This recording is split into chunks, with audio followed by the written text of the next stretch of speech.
Okay, so we are in Revelation 10. Um, thanks for all of your patience through the difficult excursion in Daniel 10 through 12. Oh, it's Hope interesting. that bears fruit.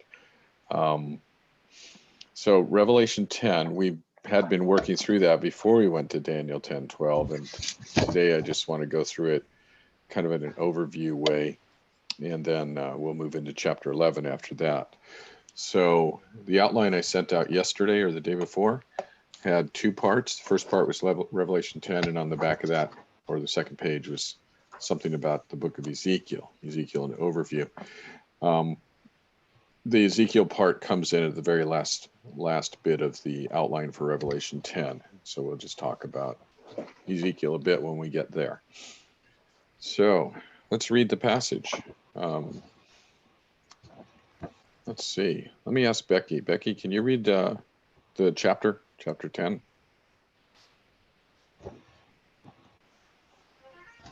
Then I saw another mighty angel coming. Whoops, hang on. I have to reload. All right. Oh, no. Then I saw another mighty angel coming down from heaven.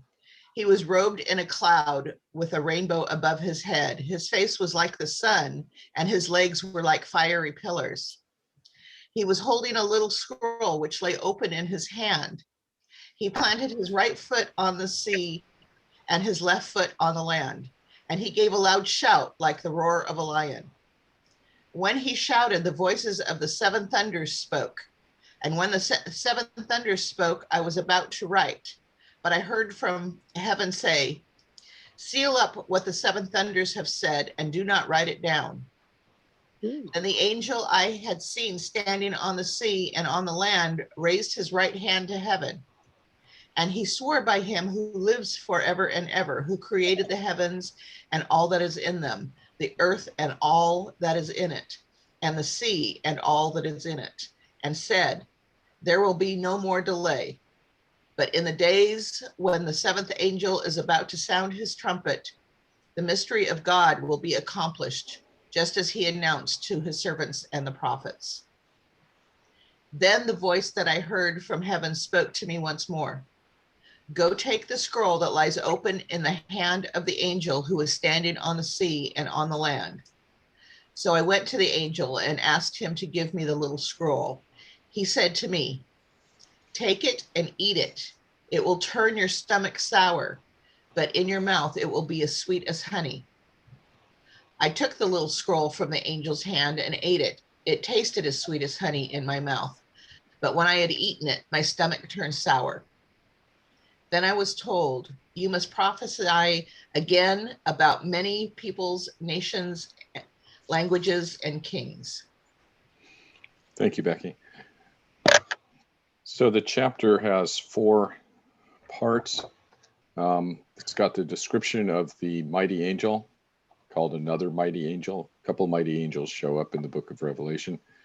Then it has a kind of a parenthetical note about the seven thunders, followed by the declaration of the mighty angel, and this has to do with the mystery of God.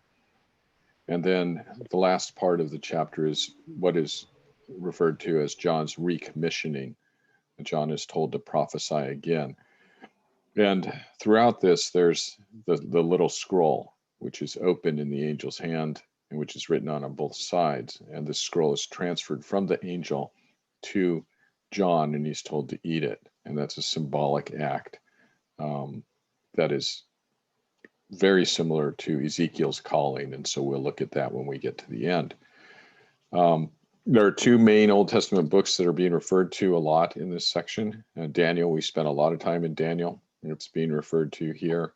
Probably won't need to go to many more Daniel passages for this. And Ezekiel are the main passages, the main books that are being referred to. And but the description of the mighty angel has parts from other books, primarily Genesis and Exodus, with some minor details from Matthew and some of the minor prophets. Let's look at the description of the mighty angel in verses 1 through 3. So I'll read that again.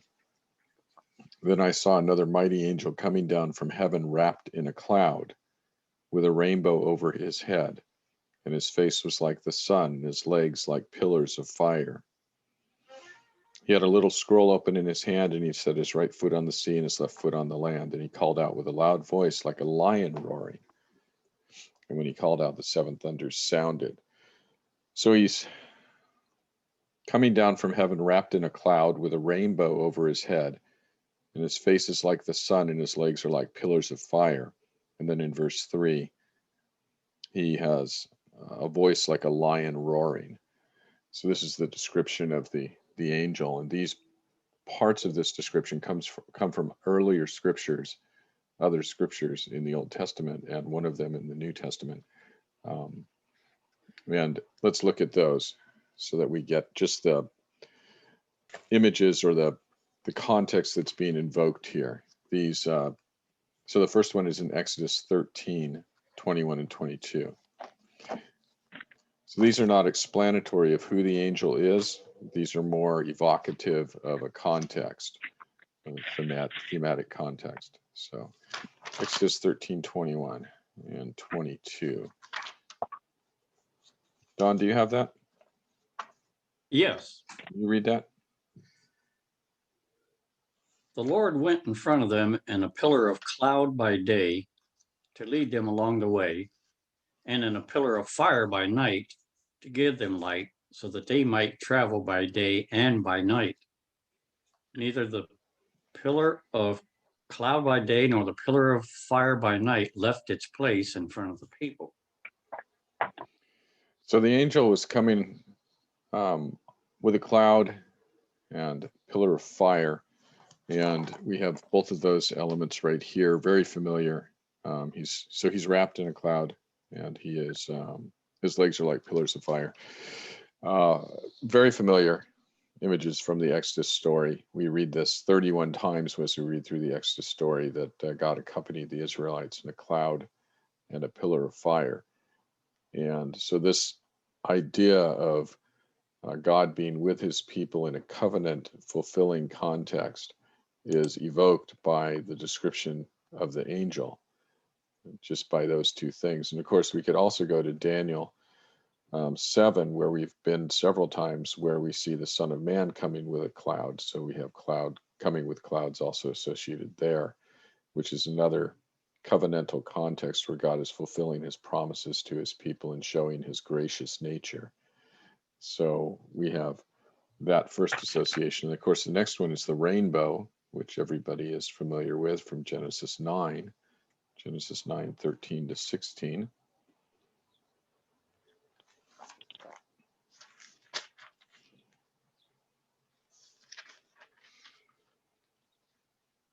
And Valerie, can you get that one? Yeah, I'm just getting there. Okay. What was it again? Genesis 9, 13 to 16. Thank you. Okay. I set my rainbow in the clouds, and it will be the sign of the covenant between me and the earth. Whenever I bring clouds over the earth and the rainbow appears in the clouds, I will remember my covenant between me and you and all living creatures of every kind. Never again will the waters become a flood to destroy all the life. Oh, 16:2. Whenever the rainbow appears in the clouds, I will see it and remember the everlasting covenant between God and all the living creatures of every kind on the earth. Thank you. So, if you just count the number of times the covenant shows up there, it becomes really obvious what the point is. This is God is saying, I'm covenant keeping God. This is to remind you so you can have confidence in me, that I'm favorably disposed toward you and I'm bringing about my good plan and my good purpose, and that I won't destroy you even though you are sinful. And in fact, if I had asked Valerie to read both verse 12, so here's an inclusio, verse 12, and God said, this is a sign of the covenant that I make between me and you and every living creature that is with you for all future generations. And then verse 17, at the end. God said to Noah, "This is the sign of the covenant that I have established between me and all flesh that is on the earth." The whole thing is about God's covenant faithfulness, just like the Exodus passage we looked at. And so these are the major images. These two passages represent the major images in the description of the mighty angel. And so the context of what's happening in chapter 10 in particular, but in the book of Revelation also in general, is God's bringing about his covenant, the realization of his covenant promises, which would include his threats of judgment, covenant promises for and on behalf of his people for the vindication of them before the world and for the glory of his name. So we have this angel who is clothed in references to Old Testament, major Old Testament events of deliverance and preservation, and show God's faithfulness. The angel also has a face that shines like the sun, and that we can go to Matthew 17 to look at. Oh, that's beautiful. Matthew 17, verse 2.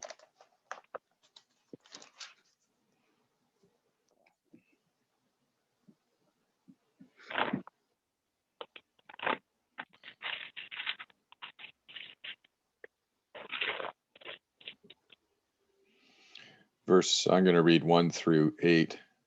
And after 6 days, Jesus took with him Peter and James and John, his brother, and led them up a high mountain by themselves. And he was transfigured before them, and his face shone like the sun, and his clothes became white as light. And behold, there appeared to them Moses and Elijah talking with them. And Peter said to Jesus, "Lord, it is good that we are here. If you wish, I will make 3 tents here, one for you, and one for Moses, and one for Elijah." He was still speaking when, behold, a bright cloud overshadowed them, and a voice from the cloud said, "This is my beloved Son, with whom I am well pleased. Listen to him." When the disciples heard this, they fell on their faces and were terrified. But Jesus came and touched them, saying, "Rise and have no fear." And when they lifted up their eyes, they saw no one but Jesus only. So the transfiguration is a secondary, I think, reference here in the description of the angel face shining like the sun. Again, it is a covenantal context, even though the covenant is not being specifically stated. The sending of God's Son into the world is for the purpose of fulfilling his covenant promises. And God here identifies Jesus as the Son, as his own Son that he has sent into the world. I find this reference particularly interesting for where it is in Revelation 10, because in Revelation 11, we're going to have another reference to Moses and Elijah. And we'll skip ahead real quick to Revelation 11 and just look at that briefly. We'll spend more time on it when we get to it after chapter 10. On this passage from, excuse me, this passage from Matthew, Daughter was going to.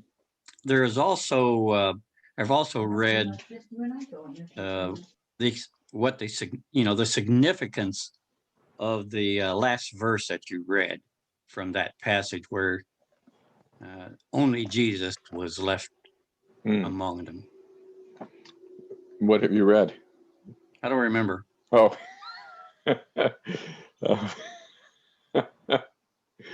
Well, I have some thoughts on that, but I don't think they're nowhere near certain. Well, I suppose that on some level, it's just so that they would know that they're not to be worshiping Moses and Elijah, Right. but Jesus only. Right. Yeah. Beyond that, I'm not sure if there's other significance to it. So, Yeah. Revelation 11. Revelation 11. So, starting in verse 3.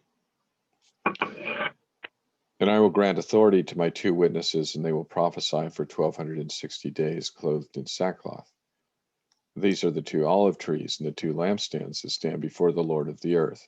So that's a reference to Zechariah, the book of Zechariah. And if anyone would harm them, fire pours from their mouth and consumes their foes. That's a reference to Elijah. If anyone would harm them, this is how he is doomed to be killed. They have the power to shut the sky, that no rain may fall during the days of their prophesying. That's Elijah. And they have power over the waters to turn them into blood and to strike the earth with every kind of plague as often as they desire. That's Moses. So we have Moses and Elijah in both chapter 10 and 11. I just find that fascinating. It may have some significance too, but we'll look at that. But so far in the description of the angel, we've seen God's faithfulness to his people in the deliverance in Egypt, and his continuing presence with them, abiding with them, even though they were rebellious and unfaithful. God was with them. And the rainbow, in the context again of human sin and God's judgment and his protection of his people, and God's promise there that he will be faithful. He's a faithful God to the covenant. He won't destroy he won't destroy his people. And then the face like the sun has a reference, minor reference, I think, to the transfiguration, where Jesus has a faces shining like the sun. And the last part of the description is a voice like a lion roaring, and this is a pretty well-known Old Testament reference to God speaking in judgment mostly. So let's look at Joel 3:16.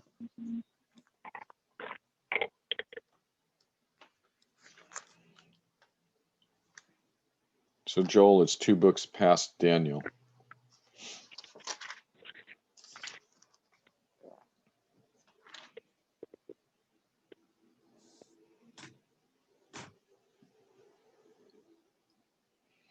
So this verse is I think this verse describes well what the connotation is of the voice like a lion. The Lord roars from Zion and utters his voice from Jerusalem, and the heavens and the earth quake. But the Lord is a refuge to his people, a stronghold to the people of Israel.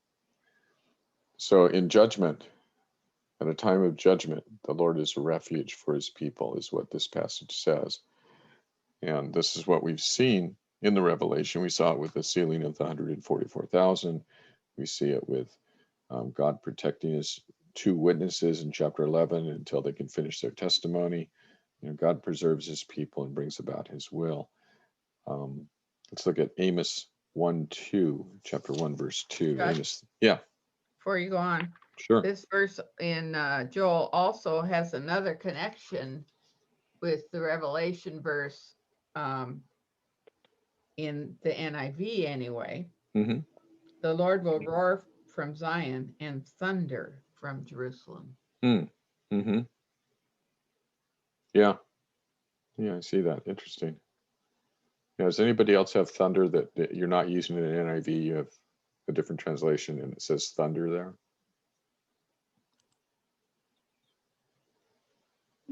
Don's looking through 20 or 30 translations right now.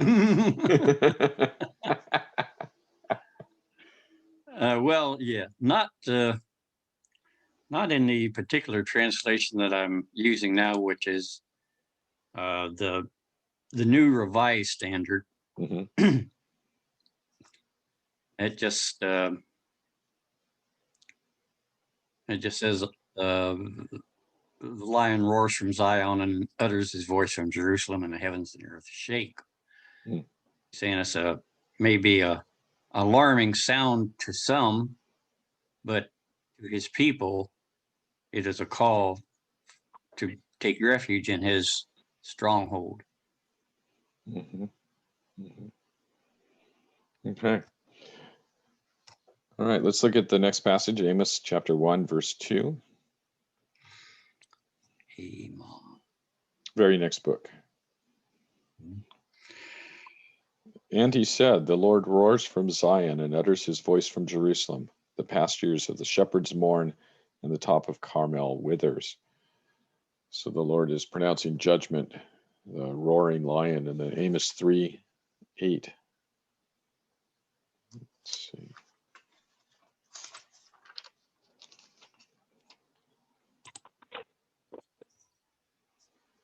The lion has roared. Who will not fear? The Lord God has spoken. Who can but prophesy? This has trumpets in it too, a little bit earlier. Verse 5 is the trumpet blown in the city and the people are not afraid. Does disaster come to a city unless the Lord has done it? For the Lord God does nothing without revealing his secret to his servants, the prophets. The lion has roared. Who will not fear? The Lord God has spoken. Who can but prophesy? So the roaring of the lion here is the word of the Lord to the prophet that the prophet then gives out. And we have one last reference in Hosea 11:10, which is backwards, the other way, before Joel. Hosea 11:10.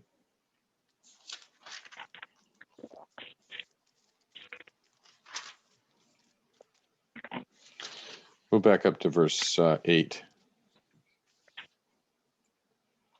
Verse 7. My people are bent on turning away from me, and though they call out to the Most High, he shall not raise them up at all. How can I give you up, O Ephraim? How can I hand you over, O Israel? How can I make you like Admah? How can I treat you like Zebulun? My heart recoils within me. My compassion grows warm and tender. I will not execute my burning anger. I will not again destroy Ephraim. For I am God, and not a man, the Holy One in your midst, and I will not come in wrath. They shall go after the Lord. He will roar like a lion, and when he roars, his children shall come trembling from the west. They shall come trembling like birds from Egypt, and like doves from the land of Assyria, and I will return them to their homes, declares the Lord. Ephraim has surrounded me with lies, and the house of Israel with deceit, but Judah still walks with God and is faithful to the Holy One. So here, even though the people deserve judgment, as you can see from verse 7, the Lord again is repeating in a different way the promise to Noah that he wouldn't destroy the earth. He's not going to destroy his people completely. He's going to save them and turn with compassion upon them. And when he roars, it is a call to them, and it is actually him, the Lord, bringing them out of the places where they've been scattered and bringing them back to himself. So these types of these passages and these images and the concepts that they are associated with, I think we're meant to, when we read the description of the mighty angel, we are meant to think of the angels, the message of chapter 10 in the context of the covenant, in the context of judgment and God's faithfulness to protect and gather his people and be with them. So I find the description to be just thinking about, especially the first two, the Exodus one and the one from Genesis, the flood, thinking about those descriptions really bring comfort, I think. Assurance, yeah. Yeah. And then the last one is Revelation 5:5, roars like a lion. We don't have any roaring here, but we do have one of the elders said to me, weep no more. Behold, the Lion of the tribe of Judah, the root of David, is conquered, so that he can open the scroll and its 7 seals. So we have the lion reference and the scroll reference, which a scroll, there's question whether or not it's the same scroll, but a scroll is being talked about in chapter 10. Is John the Lion of Judah? No, this is Jesus. This is the lamb Okay, that was Jesus, yeah. the lamb who appeared to be slain. Right. So Jesus has conquered and he is worthy to open the scroll. And in the just following the scroll just a little bit here. In the book of Revelation, you'll remember there was that scene in Revelation 5, which we just read one verse from, where the call went out to all of the inhabitants of heaven who is worthy to open the scroll. And John didn't see anybody, and he was weeping. And then the angel said to him, he saw a lamb that had been slain, and the angel said to him, look, the Lion of the tribe of Yeah, Judah. that's right. Right. And so the Lion of the tribe of Judah, Jesus, the Lamb who was slain, takes the scroll and proceeds to open it. And that's what we have in the 7 seal judgments, followed by the trumpet judgments, which have just ended or the trumpet judgments have got through trumpet number 6. And now we're in an interlude right before the 7th trumpet is opened.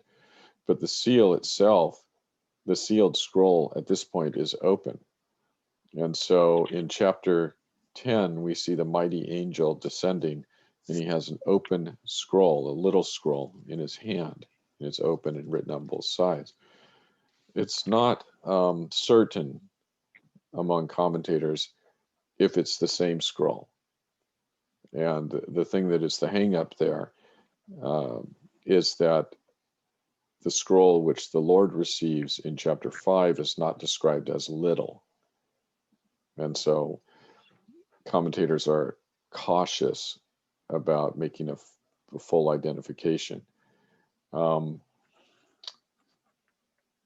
Personally, I don't think it's really important.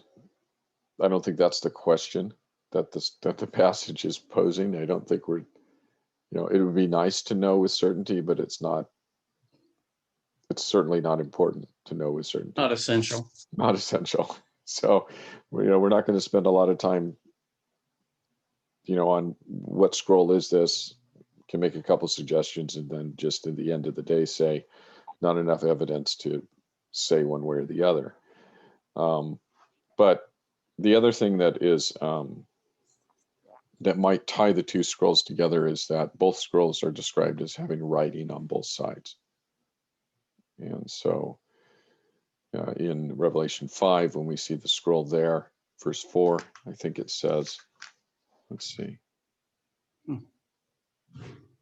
Let me back up. Nope, it's verse 1, 5:1. Then I saw on the right hand of him who was seated on the throne a scroll written within and on the back, sealed with 7 seals. So it's written within and on the back. What that means is if you have a piece of paper like I do that's got printing on both sides, and you roll it up, you can see it has printing inside and outside.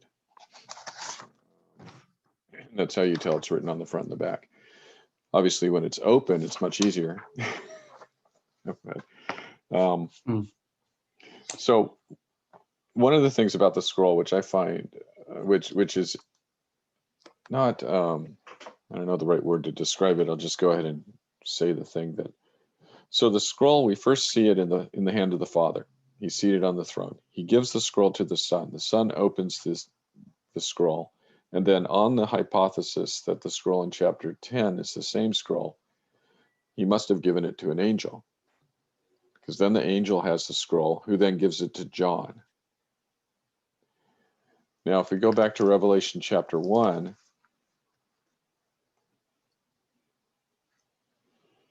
let's look at this. 1:1, Revelation 1:1. The revelation of Jesus Christ, which God gave him to show his servants the things that must soon take place. He made it known by sending his angel to his servant John, who bore witness to the word of God and to the testimony of Jesus Christ. So do you see the transmission? The revelation of Jesus Christ, who the Father gives to Jesus, who gives to an angel, who gives to John, who gives to the church. So we have the same line of transmission on that hypothesis. Yes, Mom. Is there any possibility that this mighty angel in chapter 10 is Jesus himself? Yes, Because it goes on and says he roars like a lion, and the voices of the 7 thunders spoke, which is the way God's voice is described. Right. Yeah. yeah, so there is a interpretive tradition in the church that the mighty angel is Jesus, and Mhm. the difficulty with that, and the reason why I don't think that it is Jesus, is because it says another mighty angel, and that would seem to be difficult to get around, just the word another.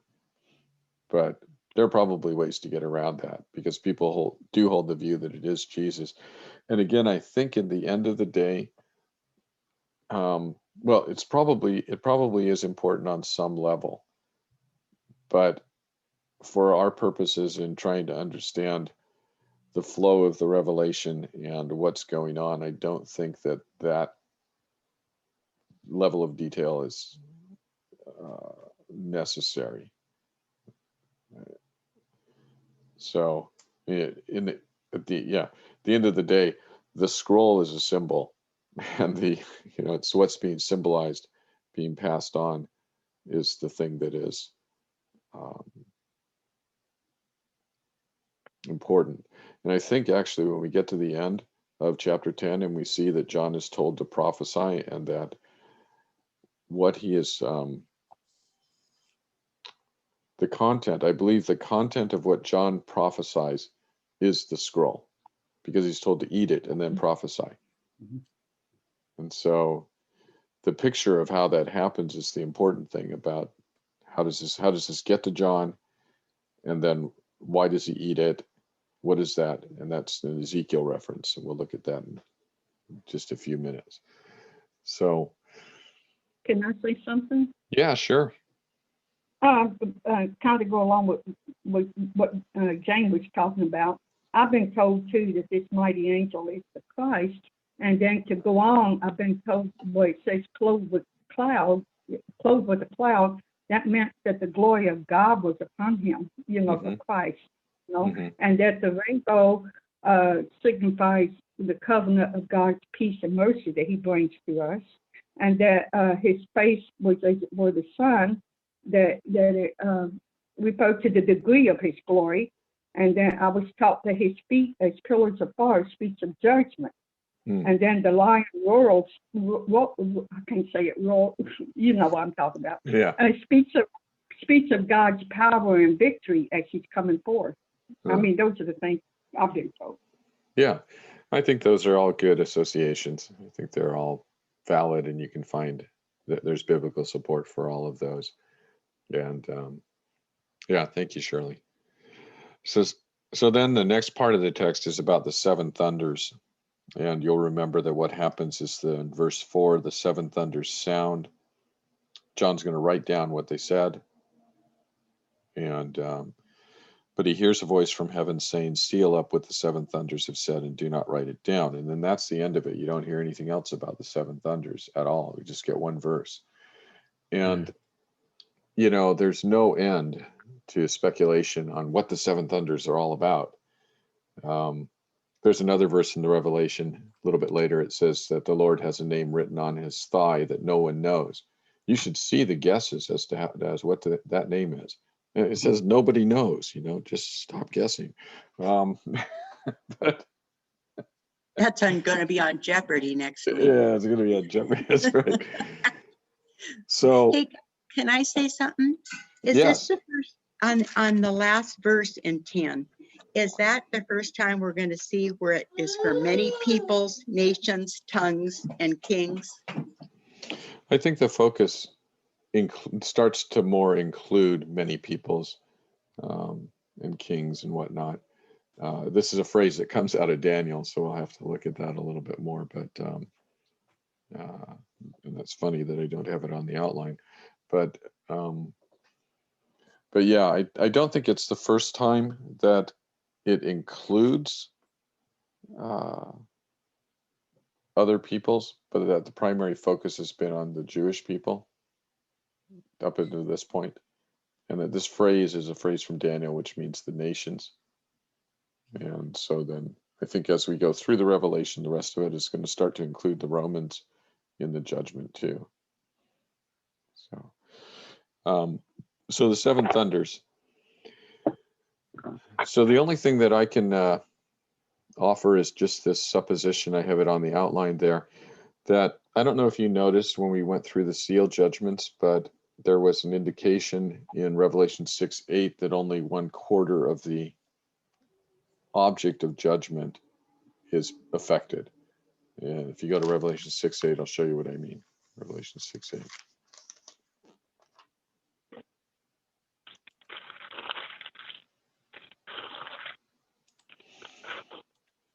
And I looked, and behold, a pale horse, and its rider's name was Death, and Hades followed him.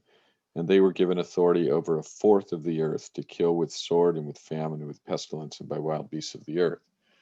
Now, I'm not sure it's legitimate to extend 1/4 to all of the judgments in the seal judgment, because this is the only one that says that. But I just want to point out that it says 1/4 there. In the trumpets judgment, it is consistent, starting if you go to Revelation 8, which is where the 7 trumpets start in verse 6. If you look at we'll just read 7, and we'll read for a while, 7 through 12. The first angel blew his trumpet, and there followed hail and fire mixed with blood, and these were thrown upon the earth, and 1/3 of the earth was burned up, and 1/3 of the trees were burned up, and all the green grass was burned up. The second angel blew his trumpet, and something like a great mountain burning with fire was thrown into the sea, and 1/3 of the sea became blood. 1/3 of the living creatures in the sea died, and 1/3 of the ships were destroyed. The third angel blew his trumpet, and a great star fell from heaven, blazing like a torch.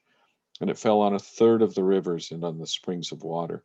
The name of the star is Wormwood. 1/3 of the waters became wormwood, and many people died from the water because it had been made bitter.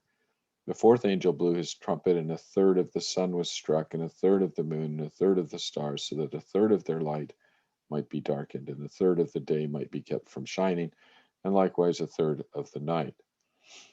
So this is there's a couple more in the trumpets. Let's look at chapter 9:15 and 18. Chapter 9:15. Sounds pretty, sounds like it's pretty encompassing of the heavens and the earth, 1/3 of which is, all of it is being judged. From Yeah, the well, land to the water, to the seas, to the rivers, to the sun and the moon. right. So yeah, and again, if it is the world, then I've been misreading, the Revelation, because I'm thinking it's Jerusalem and the environs of Jerusalem, but but the language being used is all inclusive. But the point is that it's a limited judgment. It's a partial or limited or restrained judgment. It is a pre-final judgment, and which is why there's these series. So the first series, if we extend the 1/4 over all of it, we say it's partial in 1/4.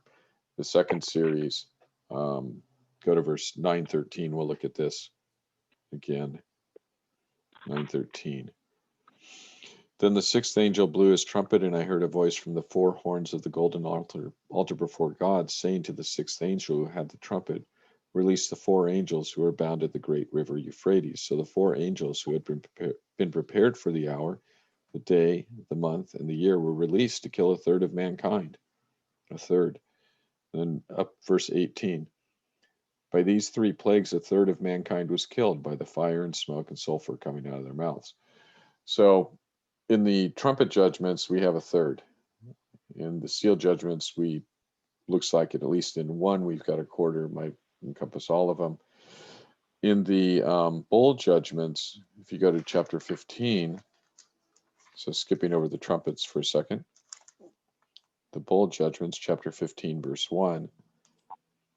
Then I saw another sign in heaven, great and amazing, 7 angels with 7 plagues, which are the last, for with them the wrath of God is complete.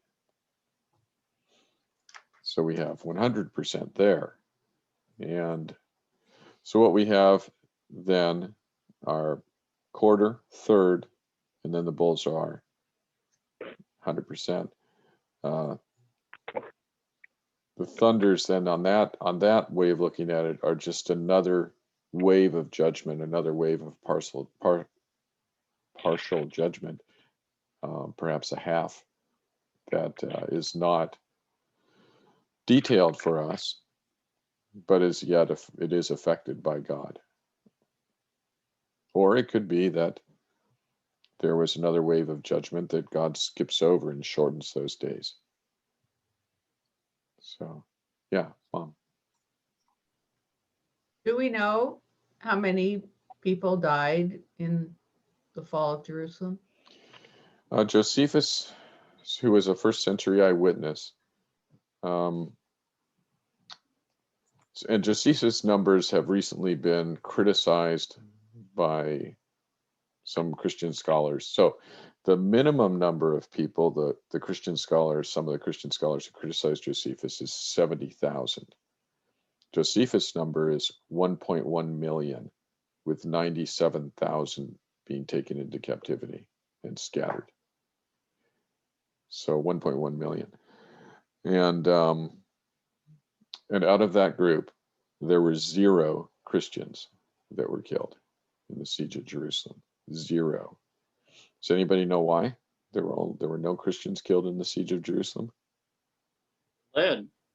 Yeah, where did They fled to the mountains. yes, because Jesus told them, right? When you see the armies surrounding the city, flee to the mountains.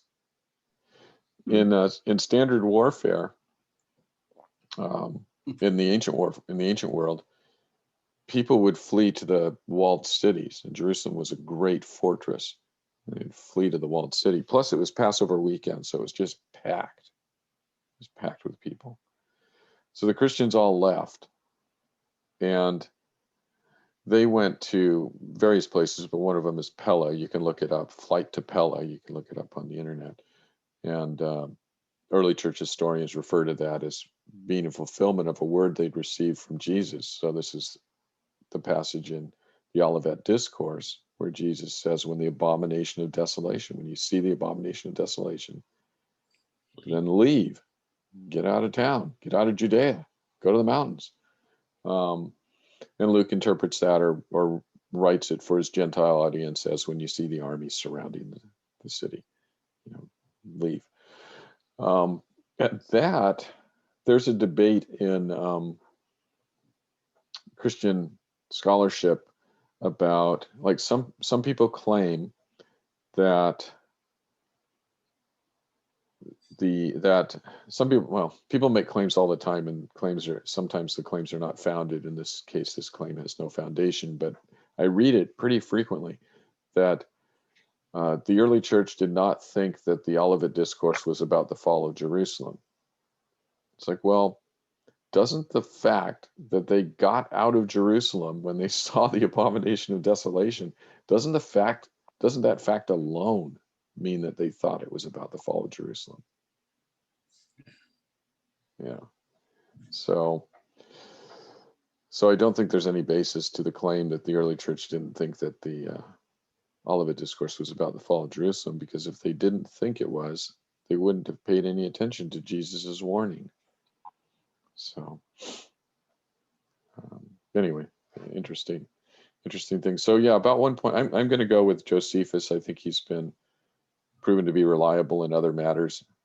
He's generally considered to be one of the best historians from that period that we have. And so I'll say 1.1 million people were killed in the siege of Jerusalem.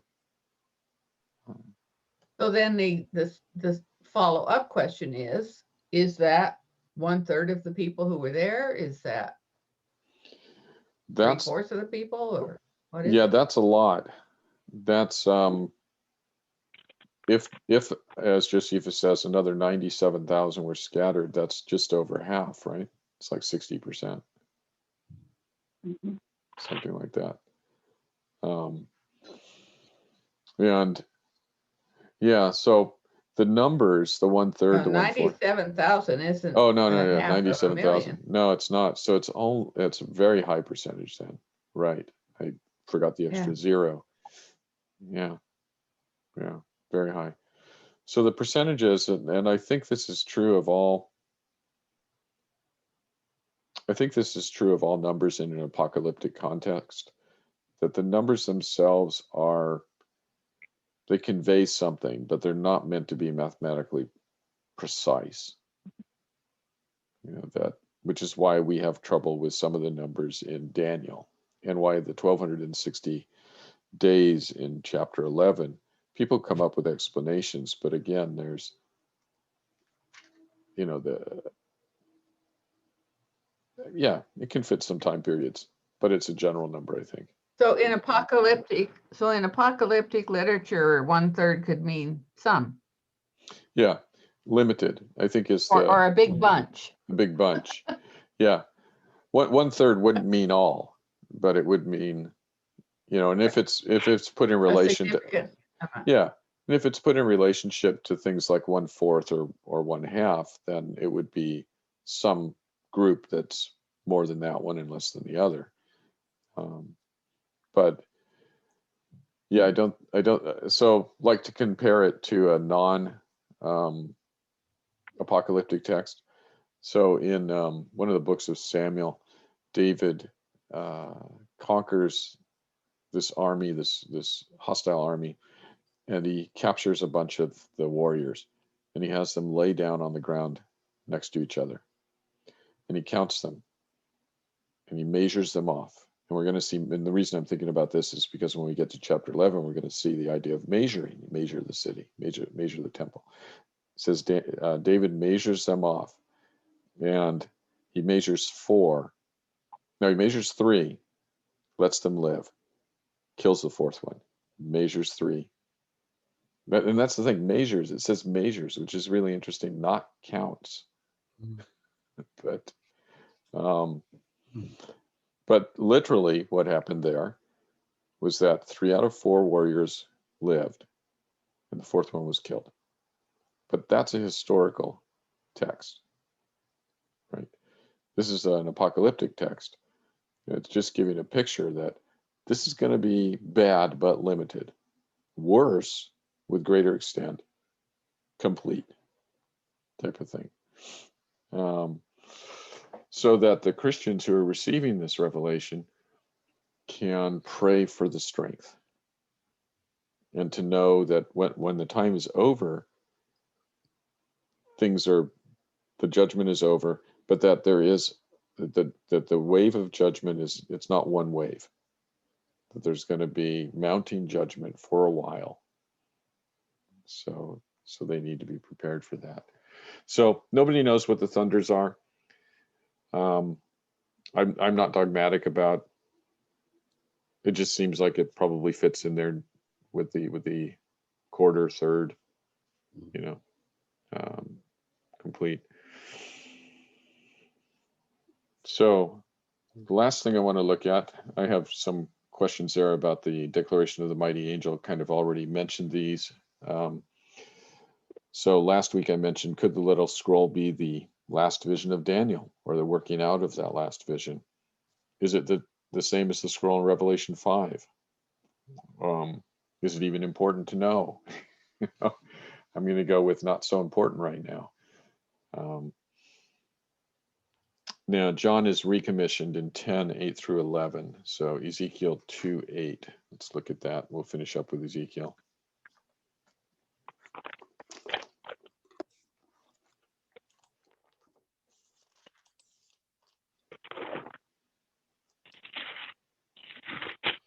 So God is sending Ezekiel to a rebellious house. He says that. He's not sending him to a foreign nation, but to Israel, nation of rebels. And then in verse 8, he says, they're not going to listen, but you have to say what I tell you. Verse 8, but you, son of man, hear what I say to you. Be not rebellious like that rebellious house. Open your mouth and eat what I give you. And when I looked, behold, a hand was stretched out to me, and behold, a scroll of a book was in it. And he spread it before me, and it had writing on the front and on the back, and there were written on it words of lamentation and mourning and woe. And he said to me, son of man, eat whatever you find here. Eat this scroll, and go speak to the house of Israel. So I opened my mouth, and he gave me this scroll to eat. And he said to me, Son of man, feed your belly with this scroll that I give you, and fill your stomach with it. Then I ate it, and it was in my mouth as sweet as honey. And skipping to verse 10.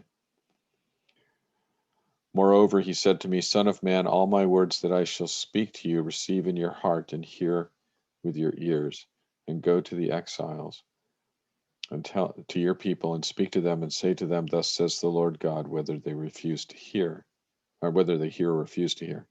Then the Spirit lifted me up, and I heard behind me the voice of a great earthquake. Blessed be the glory of the Lord from its place.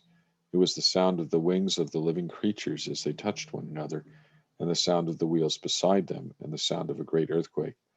The Spirit lifted me up and took me away, and I went in bitterness, in the heat of my spirit, the hand of the Lord being strong upon me. And I came to the exiles of Tel Abib, who were dwelling by the Chebar Canal, and I sat where they were dwelling, and I sat there overwhelmed among them 7 days. So Ezekiel, like John, receives a scroll. There are some differences. Ezekiel opens his mouth and he's fed. John receives the scroll and he eats it. So there's a difference. But both scrolls, both prophecies are referred to as a scroll open with writing on both sides. And the reaction is the same in both cases. It's sweet as honey and produces bitterness. And the bitterness is because of, in Ezekiel's case, because of the message. He's bringing a message of lamentation, mourning, and woe. And it's a hard message to bring. And he sits in silence, overwhelmed for 7 days, just like Job's friends.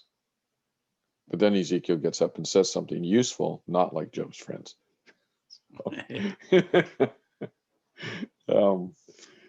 So John's recommissioning is this again. It's Ezekiel's commissioning.